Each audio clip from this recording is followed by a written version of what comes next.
And it's their intrinsic nature. This food basically sounds cool or sounds like.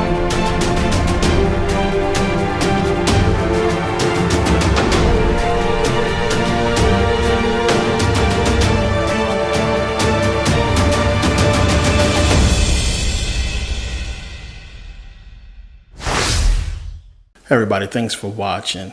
Now, I want to get into this whole thing with Milwaukee and, the riots and everything like that. And it's funny how so many people still fall for the same stuff. Now, we have already proven with the whole Ferguson riots and everything like that there were people who were being paid to riot.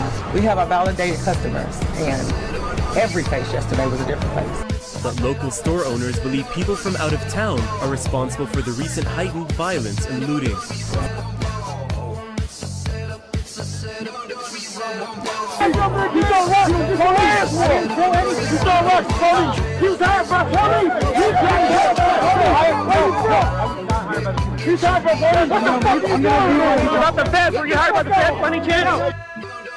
You're going to start to see more, the news media is going to start banging on something. Could be Ukraine, could be, we don't know. That's how psychological warfare works. They talk about this, and this is happening over here. It's called a distraction. So number one is there's going to be an emphasis upon international events. The news media is going to pound it.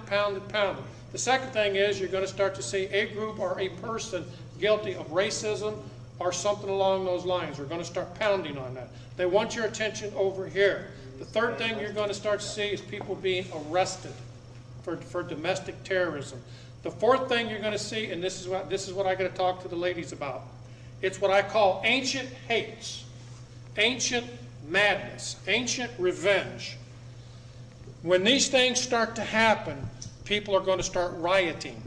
And you have to use common sense and ask yourself, today, right now, if you and 50 friends went downtown and started to destroy stuff, how fast would the cops be there to stop you? Now, you got to understand that it's people who are being allowed to riot. Some people are paid to do what they are doing. They destroy shit. And what happens is no cops come.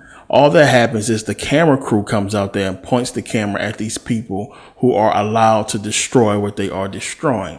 Never.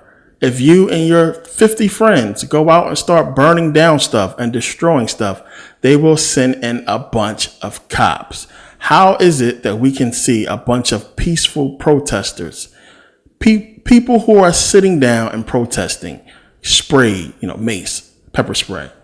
People who are marching peacefully are met with, hundreds of cops. But here you have cases. In each case, after these shootings, you have people who riot. Where's the cops? Where are the people to stop them and put out these fires? Where are the people who shoot us down in the street, who pull us over, who do all kinds of things to us? Where are these cops to stop these looters and rioters? These people who are doing things that goes against the real movement. And the funny part is you have so many people who are quick to identify the entire movement with the actions of a small group of people who choose to riot and choose to destroy property. It does not reflect everybody. As I said before, I think the whole Black Lives Matter is a setup. It's a scam. And when you have people representing this organization or representing these people who have people doing the wrong thing, blocking traffic and doing all kinds of stuff, it tells you something is fishy. These people are following bullshit. They are following something that is not going to help us progress or help us resolve the problem, which is what many people want. So when you have a person do an interview and talk about the whole Black Lives Matter and talk about this movement, they can be very deceptive in what they are saying.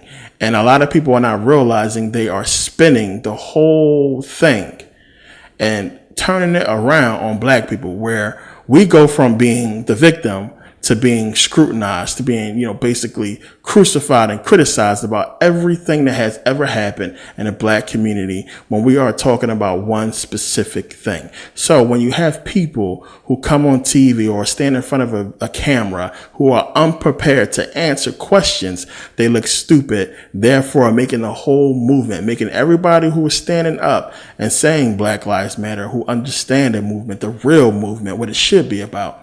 It makes everything look bad, and it make us go from being the victims to being people who are just, doing the wrong things and who are wrong and should be held accountable for other things. So watch this interview to understand what I'm talking about. Take a look. I'm offended by the language of uprising applied to people who are breaking into other black people's stores and looting them. This is a lack of values, and people who are destroying private property, destroying cop cars, in an uprising against what exactly? Against the black police chief, against a mostly minority police force, against the black mayor, against the black president, against the black attorney general, against against a city council that is 9 of 15 are black and all 15 are elected Democrats. What is the uprising against? What is it seeking to achieve? I still don't see what exactly the riots are seeking to achieve. Bottom line is, this is all. It all could be boiled down to just act like a mensch. Act like a human being. Honestly, it's not useful to riot, it's not useful to break things, it's not useful to throw rocks at people. And the idea that we're supposed to sort of correlate your level of outrage. I'm going to stick to the 30 seconds on this. The last sentence. The last sentence. Yeah. The idea that we're supposed to correlate your level of outrage with a certain level of justification. In other words, the more outraged you are and the more angry you are, the more justified you must be, is absolute nonsense. How can you argue that racism is not a driving factor in income inequality? Because it has nothing to do with race and everything to do with culture. And when you have a culture that doesn't, you know what? Explain to me. You explain to me why black kids aren't graduating high school. Explain that one to me. Explain to me why black kids are shooting each other in rates significantly higher than whites are shooting each other. Explain to me why 13% of the population is responsible for 50% of the murder. Explain to me why the number of black kids in prison, not for innocent reasons, not for walking down the street and getting pulled into a prison, is so high. Mass disenfranchisement through a criminal justice system that disproportionately incarcerates black citizens.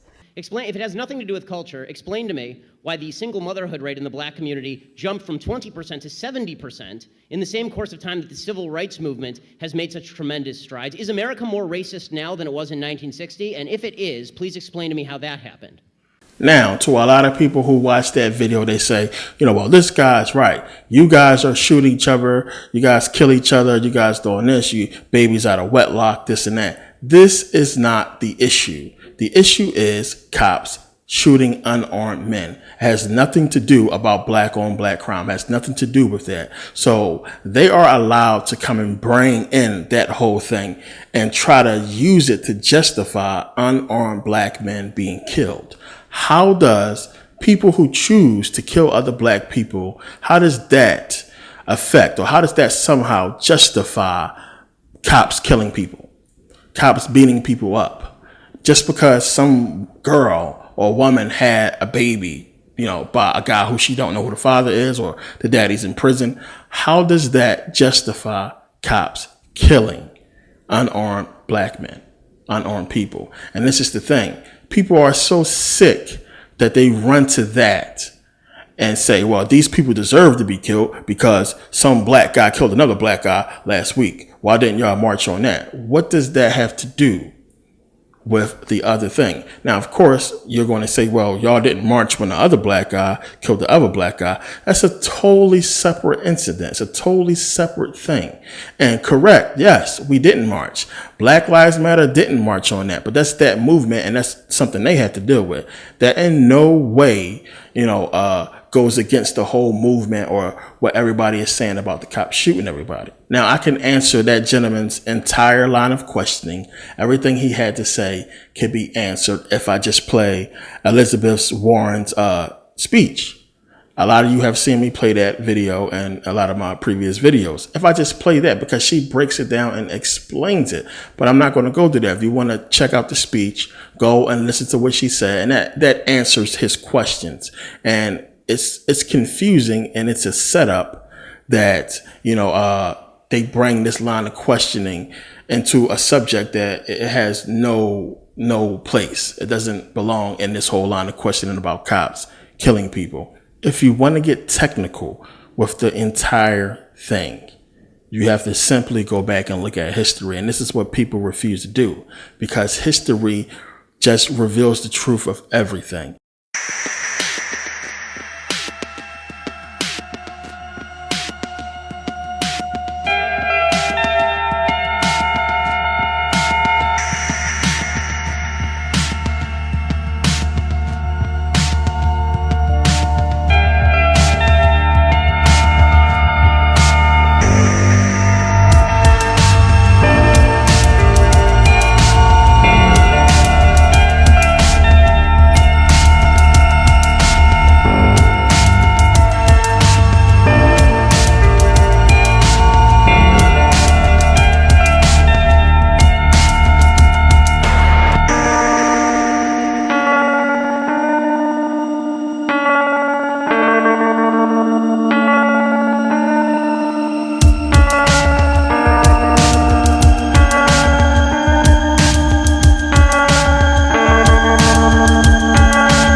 African American men and women began to close the wage gap with white workers, giving millions of black families real hope that they could build economic security.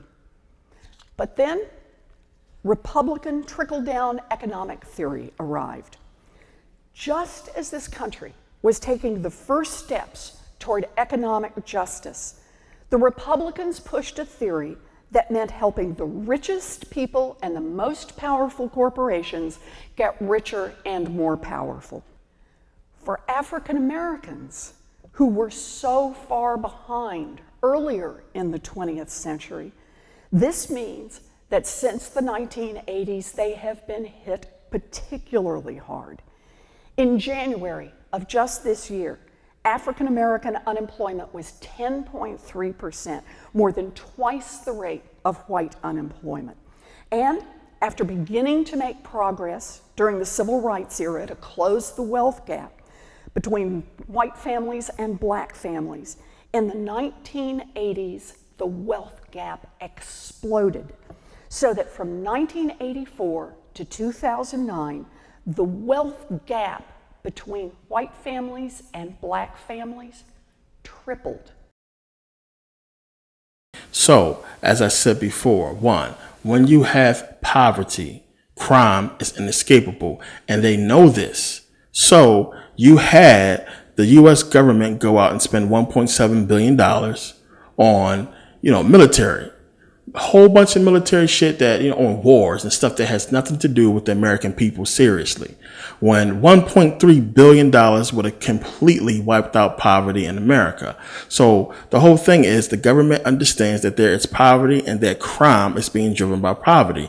Yet, when has the war on poverty happened? Think about that. When has the war against poor people on the street? If you ever go through Skid Row, I'm going to go through there and I'm going to do a video one of these days because I drove through there a couple of weeks ago. It's unbelievable. You will not get it until you drive through there and see so many people out there on the street. It's crazy. It's unbelievable. Why isn't anybody doing something about Skid Row? And the Skid Row's all over. So when is the war going to happen on that? And the problem is you have so many black people who are in poverty and you have white people who are in poverty too. But they seem to want to keep talking about what happens in the black community and not what happens in the white community when there is crime going on in the white community. Yes, the numbers that he's talking about is the same fabricated lie. When you go to the FBI website and look at the numbers are, of course, favor white people because they are the majority of the population. But that has nothing to do with cops killing black people. Has nothing to do with it. I pointed this out in the previous video. You have plenty of video footage where white people are shooting at cops, where white people are being arrested. But he's not pointing none of this stuff out. They only go straight to black people. They want to stay on the whole thing about the black community because this is what the news media shows all the time. You got to watch Dateline, as I said, to see all the stories of whites killing whites. But the media chooses to focus on what happens in the black community and uses that to justify cops killing innocent people. Now, I keep seeing stuff pop up all over the internet, all over Facebook, is we shouldn't allow them to destroy stuff and this shouldn't be tolerated. So again, when it's black people rioting and destroying stuff because they are tired of being killed, it cannot be tolerated. But when we have white kids who riot and destroy shit because of a sports win or because of pumpkins, it's tolerated. They're just rowdy. It's okay. It's fine. There's no news conference. There's no big issue about it. This is something that we gotta look at. And a lot of people forget. This is the problem with most of you. You forget shit that happened recently. Now you remember from the Baltimore riots what happened then. What did that mayor say? She went up there and she said, we allow those who wish to destroy to destroy. Because while we tried to make sure that they were protected from the cars and the other things that were going on, we also gave those who wished to destroy space to do that as well. And we worked very hard to keep that balance and to put ourselves in the best position to de-escalate, and that's what you saw. And this is how they get you, because see, they put a black woman up there, it's a black mayor who can say that and get away with it, and it's not looked at as funny. Why would the cops allow people to destroy property? Unless they want them to, so they can point the cameras and say, look at these niggas, look at what they doing. Everything is misdirection, it's perception, it's to make us look like something that we are not. And then they're trying to make a group of people who choose to destroy speak for the entire black race. This is just who they are. They are violent. They are destructive. when it's clearly a group of people who chose to do something that we all disagree against. It's people who don't want to see past this scam.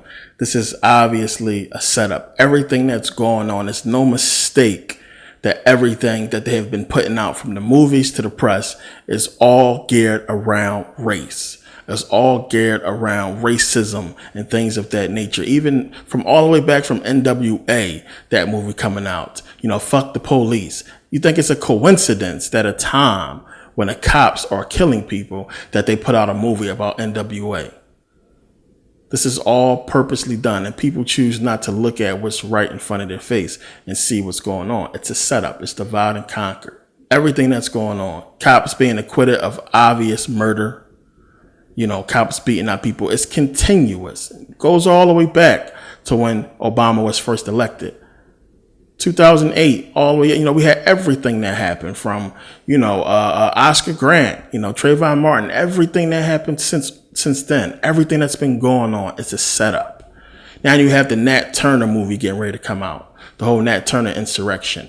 This is all a part of an agenda. Plain and simple. I just seen a whole news report on that about how the guy who played in the movie supposedly had raped some white woman and they let him off and she killed herself. All of this is going to spark up hate. It's going to fuel people. This is all by design. You need to pay attention to what's going on. Some people can, some people don't, because they are letting this fuel the hate that they already have inside, against black people or white people. People who hate black people are going to be fueled by this. People who hate white people are going to be fueled by this. And they are being driven by all of this bullshit. And it's a trap.